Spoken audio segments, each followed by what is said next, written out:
अस्सलाम वालेकुम नाज़रीन, प्रोग्राम टेक्सरवाम के साथ मैं हूं अफजल यूबी। नाज़रीन, 77 साल में पाकिस्तान में सियासी और मुआशी अदम इस्तेहकाम की फ़ज़ा हर वक्त कायम रहती है। हर वक्त हुकूमत भी यही रोना रोती है, पैसे नहीं है, कर्ज़ा लेने हैं, बहुत से मसाइल ऐसे हैं, इकनॉमिक्स को दुरुस्त करना है, टैक्स अवाम नहीं देती, क्या वजूहात हैं, लोग क्यों टैक्स नहीं देते, और जो टैक्स आज तक हुकूमत लेती रही है वो टैक्स कहाँ जाता रहा है। 77 साल में कौन सी ऐसी गलतियाँ हुई हैं जिनसे हमें सबक सीखना चाहिए, हम अपनी इकनॉमिक एक्टिविटीज़ को और टैक्सेशन निज़ाम को किस तरह दुरुस्त कर सकते हैं। इस पर गुफ्तगू करने के लिए मेरे साथ आज स्टूडियो में मौजूद हैं सोहेल अशअरी साहब। आप साबिक़ सदर हैं लाहौर चैम्बर ऑफ कॉमर्स के। सोहेल अशअरी साहब, सबसे पहले आपकी तरफ सर आना चाहूँगा, अगर हम 77 साल का तनकीज़ी जायज़ा लें इकनॉमिक एक्टिविटीज़ के हवाले से, तो आप क्या समझते हैं हमें क्या करना चाहिए था और आज तक हम क्या करते रहे हैं? आप अगर तजिया सिर्फ 76 सालों का ना करें, थोड़ा सा और भी पीछे चले जाएं, टैक्सेशन के निज़ाम पे थोड़ी सी बात हो जाए कि जब दुनिया में आज से 3000 साल पहले टैक्स का निज़ाम राइज हुआ, उस वक्त सिर्फ जो बादशाह लोग थे वो खाना देते थे या एंटरटेनमेंट के लिए टिकट दे देते थे और कुछ भी नहीं होता था। फिर बदतरीज जब रोमन एम्पायर में फ़ौज आनी शुरू हुई और वो प्रोफेशनल फ़ौज आनी शुरू हुई, तो टैक्स सारा का 70% जो है वो रोमन फ़ौज को जाता था। और उसके बाद क्योंकि वो प्रोफेशनल फ़ौज शुरू हो गई थी, उससे पहले मर्सनरीज़ होते थे। फिर आहिस्ता आहिस्ता मिडल एजेस आई जो कि सन 500 से लेके 1500 क्राइस हुई, एडी जिसको कहते हैं, वहाँ से शुरू हुआ। तो फिर टैक्सेशन में थोड़ा थोड़ा ये शुरू हो गया कि हुकूमत ने भी कुछ वापस करना है आवाम को। तो अगर मैं अब इसको जंप करके मॉडर्न एरा में आ जाऊँ, तो अब हुकूमत को सोशली कंट्रीब्यूट करना पड़ता है और एजुकेशन में कंट्रीब्यूट करना पड़ता है और बाकी बहुत सी सारी जो ऐसे हैं इंसानी ज़रूरतों को, इवन पॉवर्टी एलिवेशन पे ख़र्च करना पड़ता है, फ्लड्स आते हैं उस पर ख़र्च करना पड़ता है और बाकी के जो इंतज़ामी अमूर पे ख़र्चा करने पड़ते हैं। मगर आपका सवाल ये था कि हमने क्या नहीं किया।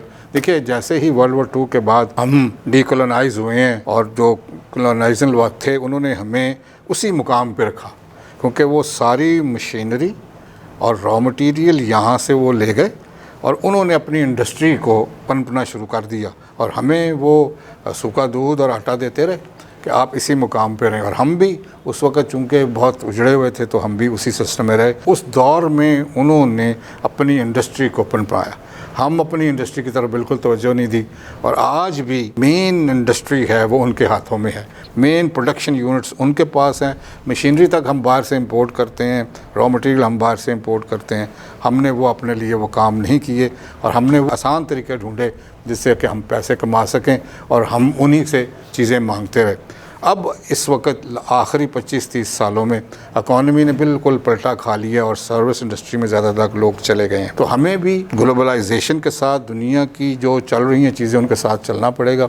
हमें भी अपनी सर्विस इंडस्ट्री को, अपनी IT इंडस्ट्री को, अपनी डिजिटलाइजेशन को देखें। इस वक्त भी आप हैरान होंगे कि $3 ट्रिलियन हम सालाना लूज़ कर रहे हैं क्योंकि हम 5G नहीं लेके आए। 5G फ़ौरन इस मुल्क में आना चाहिए जिसके आपके बच्चे जो हैं, जो IT के एक्सपर्ट्स हैं, वो घर बैठे काम कर सकते हैं क्योंकि अब मॉडर्न टेक्नोलॉजी चली गई है। अब इंडस्ट्री में भी हर जगह डिजिटलाइजेशन और चिप का इस्तेमाल होना शुरू हो गया है और हमें उस तरफ जाना पड़ेगा। और दुनिया के साथ साथ चलने के लिए हमें अब ग्रीन एनर्जी की तरफ जाने के लिए हमें अपनी बिजली जो आप इस वक्त सबसे ज़्यादा महंगी है वो सोलर, विंड, और हमें अपने डैम्स बनाने चाहिए। और डैम्स की बिजली आज भी 3, 4 और 5 रुपए पर यूनिट में बनती है, तो उसकी तरफ हमें जाना पड़ेगा जो हमने पिछले कई दहाइयों में अपने मेजर डैम्स की तरफ ध्यान नहीं दिया। अब बन रहे हैं तो कुछ बन रहे हैं, मगर फिर भी कालाबाग डैम पे अभी भी मेरे ख्याल में काम होना चाहिए। पहले हम एग्रीकल्चर मुल्क डिक्लेयर किया गया हमारे पाकिस्तान को, उसके बाद हमने इंडस्ट्री का नारा लगाया 77 की दहाई में। इंडस्ट्री में या ज़राअत में हमको कामयाबी हासिल कर पाए हैं जो हमें करनी चाहिए थी 77 साल में? एग्रीकल्चर की पहले बात कर लेते हैं क्योंकि मैं बड़ा इसके हक़ में हूँ कि हमारा मुल्क शुरू से अज़ल से ये ख़ित्ता जो है ये सारे पंजाब को और सारे हिंदुस्तान को ये फूड बास्केट थी। फिर उसमें हमने वही बात कि मॉडर्निटी नहीं लेके आए। आज से 40 साल पहले ड्रिप इरिगेशन, स्प्रिंकलर इरिगेशन इस मुल्क दुनिया में आ गई, मगर इस मुल्क में अभी तक भी प्रॉपर राइज नहीं हो सकी। इसलिए हम जो हमारी यील्ड पर हेक्टर है वो भी कमज़ोर है, हमारे जो सीड्स हैं वो भी अप टू द मार्क नहीं हैं और हमारी जो इरिगेशन प्रैक्टिसेस हैं कि अब भी हम फ्लड इरिगेशन के साथ काम करते हैं।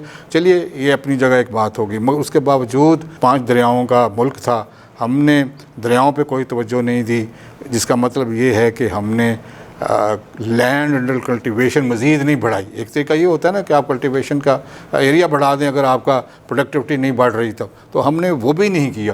تو اب اس وقت ہمیں ایک تو ایگریکلچر کی طرف بہت زیادہ دھیان دینا چاہیے. ماڈرن اکوپمنٹ آ گیا, آپ حیران ہوں گے کہ جو وہ چونیاں اٹھاتی تھیں کاٹن بیڈ, وہ مشین سے اٹھتا ہے اور خود ہی ڈانڈا الگ ہو جاتا ہے اور کاٹن الگ ہو جاتی ہے. مطلب وہ دور ختم ہو گئے جو ہمارے نوجوانی کے دور تھے کہ ایک ایک بندہ جا کے کاٹن اٹھاتا تھا. اسی طرح دوسری فصلیں بھی, ایون کارن کی فصل جو ہے وہ بھی اسی طرح مشین. تو ہمارے پاس تو ابھی تک مشین کیا ہے, ٹریکٹر. ایگریکلچر کی طرف دھیان دیں. اس کے بعد جو سب سے بڑی بات ہے کہ ویلیو ایڈیشن کریں اپنی ایگریکلچر میں.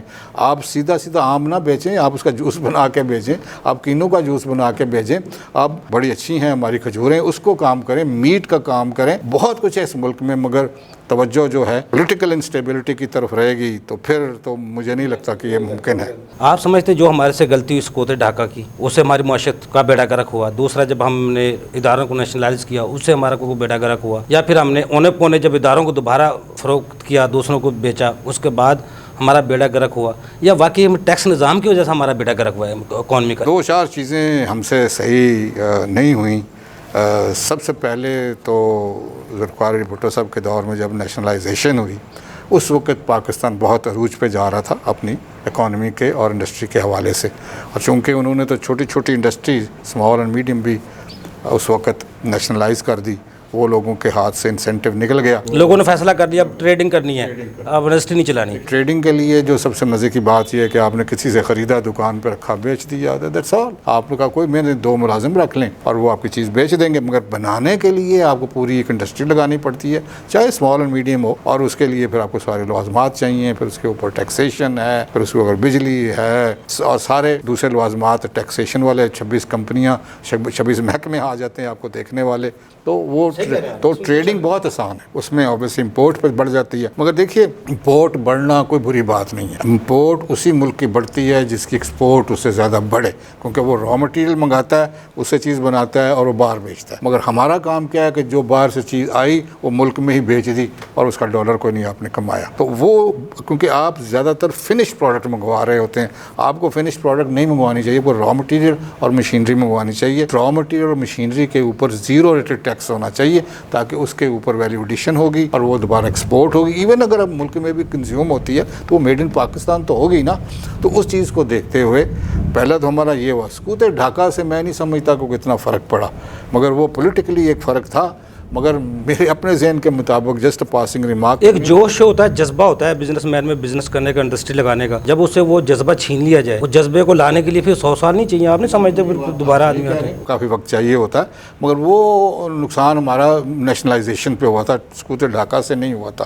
کیونکہ سکوتے ڈھاکہ کے وقت اس کو ہم یہی سمجھ رہے تھے کہ شاید وہ ہم پہ برڈن ہے, اور ایسی بات ہے, اور صرف جھوٹ وہاں سے آ رہا تھا.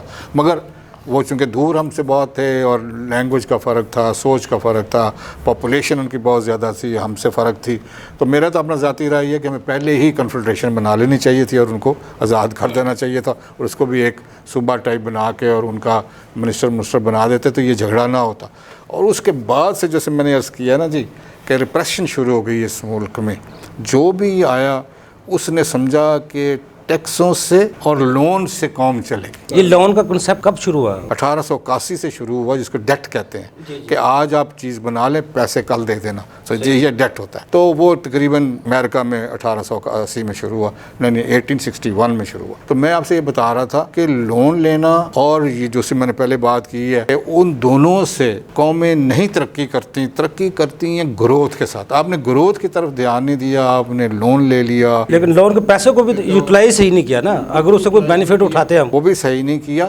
مگر اس کے باوجود اب اپنے گھر کی بھی بات کر لیں, اگر آپ لون لے کے اپنا گھر چلانا چاہیں گے تو کبھی بھی نہیں چلے گا. آپ کو اپنی انکم چاہیے, اپنی ایکسپورٹ چاہیے. سہیل شیر صاحب, ابھی ڈونر ایجنسیوں کی بات ہو رہی تھی جن سے کہنے پہ ہم اپنا نظام کو بناتے ہیں, ٹیکس کا بجٹ بناتے ہیں وہ دیتے ہیں, فنانس کا ہو یا پالیسیوں کو ہو, ان کے بغیر ہم نہیں چل پاتے کیونکہ ہم لون لیتے ہیں, قرضے لیتے ہیں, پھر ان کی ماننی پڑتی ہے. اگر ڈونر ایجنسیوں کی پالیسیوں پر ہم نے عمل پیرا رہنا ہے تو آپ سمجھتے ہیں جو ماضی کی غلطیاں ہیں ان کو ہم دفنا سکیں گے, ان کو ختم کر سکیں گے, یا بہتری کی طرف جا سکیں گے؟ دیکھیے ماضی کی غلطیاں تو لون لینے سے نہیں دبتی, البتہ آپ ایک نئی غلطی کر رہے ہیں کہ آپ لون لے رہے ہیں اور IMF کے جنگل میں پھنس رہے ہیں. دیکھیے IMF بھی वर्ल्ड वॉर 2 के फ़ौरन बाद WTO के साथ यूरोप और अमेरिका लेड अलायंस ने बनाया, क्योंकि उस वक्त जर्मनी, इंग्लैंड, फ्रांस सारा कुछ तबाह हो चुका था, तो इन्होंने उनको लोन देना था और इनको दोबारा से अपने पाँव पे खड़ा करना था। उस वक्त इनका यही इरादा था कि जो डिस्ट्रक्शन हो गई है उसके लिए हम थोड़े से पैसे दे दें, मगर उसके बाद उन मुल्कों की तरफ भी चला गया जो उस वक्त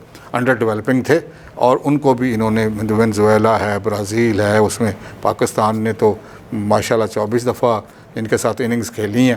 तो मकसद कहने का फिर वही जो मैंने आपसे पहले भी अर्ज़ किया कि टैक्स जितना मर्ज़ी इकट्ठा कर लें, लोन जितना मर्ज़ी इकट्ठा कर लें, आप नहीं बन सकते जब तक आपकी डोमेस्टिक ग्रोथ नहीं है।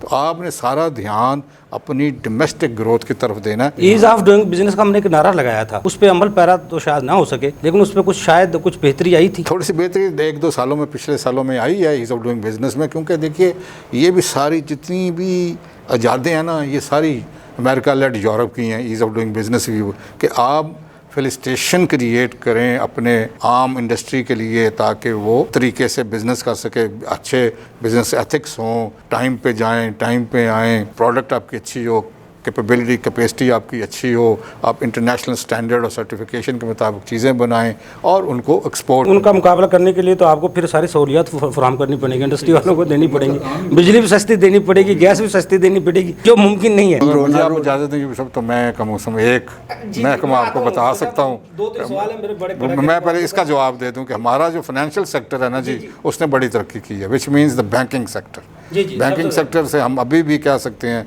कि वो इंटरनेशनल स्टैंडर्ड पे कर, वो शरह सूद एक और चीज़ है, वो शरह सूद एक और चीज़ है, मगर उसके प्रोसीजर्स, उसकी SOPs हमारे इंटरनेशनल स्टैंडर्ड के मुताबिक हमारी बैंकिंग सेक्टर है। सर फिर इस तरह तो फिर आवाम के पैसे ज़मीनें बेच के लोगों बैंकों में, देखिए इस तरह 2008 में अमेरिका में बहुत बड़ा रिसेशन आया, बैंकें लूट कर चले गए लेमैन, और फिर हुकूमतों ने उनको सपोर्ट किया और पैसे दिए, अमेरिकन ने डॉलर छाप के दिए। ये अप एंड डाउन कॉमों में आते जाते रहते हैं ना जी।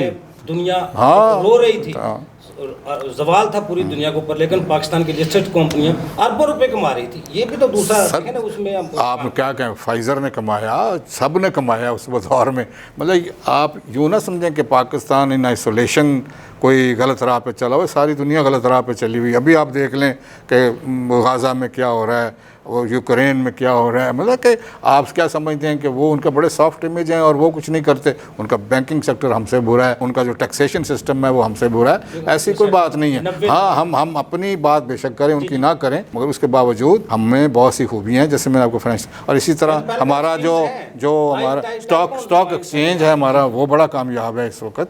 जो चंद चीज़ें कामयाब हैं, मगर ओवरऑल चूँकि पाकिस्तान में इंसान ने तरक्की नहीं की, इसलिए आपकी कोई तरक्की नहीं हो रही। आपकी एजुकेशन की तरफ ध्यान कोई नहीं है। इस वक्त आपको स्किल डेवलपमेंट की सबसे ज़्यादा ज़रूरत है। इलेक्ट्रॉनिक्स में और मैकेनिकल में आपको ज़बरदस्त ज़रूरत है कि आपके पास वो बंदे आज से 10-20 साल के बाद हों जो मॉडर्न टेक्नोलॉजी के मुताबिक से काम कर सकें। सर साहब, जब मुल्क नहीं था, जब हम एक कौम थे, मुल्क मिल गया कि आज हम कौम हैं 77 साल बाद। आज हम कह सकते हैं फ़ख्र से मैं पाकिस्तानी तो बाद में कहते हैं, पहले तो आपने खुद नहीं बताया था हम है क्या हैं। नहीं, सब पता है, ऐसी कोई बात नहीं है, क्योंकि मैं बहुत ही समझ लें, जो भी कह लें कि अपनी मोहब्बत है मुझे अपनी ज़मीन से। गलतियाँ सबसे होती हैं। अब आपको पता है अमेरिका में खाना जंगी हो गई स्लेव्स के ऊपर, तो मतलब कौमें इसी तरह पनपती हैं। आपकी सारी हिस्ट्री 76 ईयर्स की, उनकी हिस्ट्री 250 साल की है। सो अभी इतनी जल्दी इसको जज न करें इस कौम को। अभी हमने वो उस रास्ते पे चलना है। हम बिल्कुल हमारे हकूक़ महफूज़ हैं, बढ़ते चले जाएंगे जी। ह्यूमन राइट्स की भी जो बात है, ये सारी कौमें इसी निकली। इन्होंने अमेरिकन ने सारे लोकल लोग मार दिए, कैलिफोर्निया में लोग मार दिए, और इन्होंने खुद जाके वहाँ कब्ज़ा कर लिया। मतलब हमने तो किसी को नहीं मारा ना। अगर कुछ इस वक्त टेररिज्म हो रही है, वो बड़ी फंडेड टेररिज्म है, हम उस पर भी काबू पा लेंगे इंशाल्लाह। और ये कौम अब देखिएगा कि अगले 10 सालों में ये अपने पाँव पे खड़ी हो जाए। एक बैंक से बंदा कर्जा लेता है 10 लाख कारोबार करने के लिए, उसके वो सूद भी देता है, किस्तें भी देता है, और अपने कारोबार को भी, अपने घर को भी चलाता है। आप समझते हैं जितना हमने कर्जा 80,000 अरब रुपए का हमने कर्जा लिया हुआ है, वो उस कर्ज का हम सूद भी निकालें या उसके उस प्रॉफिट निकालें, उससे हम कह सकते हैं प्रॉफिट में हम वो सूद को अदा कर रहे हैं, हमें कोई परेशानी नहीं है। कर्ज उतारने के लिए तो हमें मजीद कर्जे चाहिए होते हैं। आपकी बात बजा है, मगर ये साइकिल ज़्यादा देर नहीं चलेगा। हाँ, ये कह सकते हैं। जो हमें याद माजी अजाब है, यार अब छीन ले मुझसे हाफ़ज़ा मेरा, इसको दुरुस्त तो करने की ضرورت ہے. اگر اس وقت نہیں کیا تو میں سمجھتا ہوں کہ پھر آپ بہت پیچھے رہ جائیں گے. اب بھی ہماری قوم کوئی 50 سال پیچھے ہے ترقی یافتہ قوموں سے. اس کو یہ گیپ جو ہے نا یہ بہت جلدی نہیں ہونا, یہ 10-15 سال لگنے اس گیپ کو پر کرنے میں, اور ہم بھی وہیں پہنچ جائیں گے. سکلز کی کمی نہیں ہے, صرف سمت کو اور اپنی نیت کو درست کرنے کی ضرورت ہے. اس کو کرنے کے لیے بھی تو معاملہ تھی جس نے کرنا ہے. سولہ شہر صاحب مسئلہ تھا یہ, وہ ہم تو ایک پرپوزل دے سکتے ہیں, ہم مسائل کی نشاندہی کر سکتے ہیں. ہمارے پاس تو اختیارات نہیں. جن کے پاس اختیارات ہیں وہ مائنڈ سیٹ, جب اپوزیشن میں آتی ہے حکومت اس کو سارے مسائل کا پتہ ہوتا ہے. بجلی کے بل زیادہ ہیں, یہ کام نہیں ہو رہا, ٹیکس زیادہ لگے. جب حکومت میں جاتے ہیں جب وہ بھول جاتے ہیں. دیکھیں بات یہ ہے کہ ہم نے یہ اپنے دل میں کہہ لیا اور باور کر لیا کہ سارا کام حکومت کا ہے. یہ سارا کام حکومت کا نہیں, ہم سب کا ہے. جب ہم دودھ میں پانی ملائیں گے, جب ہم چینی میں کنکر ڈالیں گے, تو پھر ہم حکومت سے کیا ایکسپیکٹ کرتے ہیں؟ آپ لال بتی کراس کریں گے, چھوٹا سا کوئی اصول ہی نہیں ہے آپ کے. شہر صاحب یہ کنسیپٹ دیکھو, شروع میں پہلے سے 85 تک اداروں میں جو بھی ایسا ایمنسٹی آتی تھی یا کوئی ایسا اعلان کیا جاتا تھا حکومت کی طرف سے قرض لون کا بھی, وہ بھی پراپر واپسی ہوتا تھا. اب تو وہ معاملات نہیں ہے. قرض اتارو, ملک سنوارو, وہ کہاں گئے, اسکیمیں کہاں گئی, وہ پیسہ کہاں گیا, ڈیم کا پیسہ کہاں گیا. اس کو ہم نے تو دیا ہی ہے, اس ملک کو لیا تو کچھ نہیں ہے. انشاءاللہ آپ دیکھیں گے کہ نئے لوگ, نئی سوچ اس ملک میں پنپے گی. یہ جو جنریشن آ رہی ہے یہ بالکل دیکھیں, شروع سے جب پاکستان بنا تو ہمارے پاس کوئی انڈسٹری نہیں تھی, 3-4 انڈسٹریز تھیں, پھر ہم بنائے نا. مال روڈ پر, پورے مال روڈ پر 2 مسلمانوں کی دکانیں تھیں. معاشی لحاظ سے یہ خطہ مضبوط تھا. 2.5 ٹیکس جی ٹی پہلے سال میں تھا. یہ چھوٹی بات نہیں ہے ہماری. مگر وہی کہہ رہا ہوں, اب وہ مقام اور آج کا مقام صرف 76 سالوں میں آپ دیکھ لیں کہ آپ کہاں پہنچ گئے ہیں.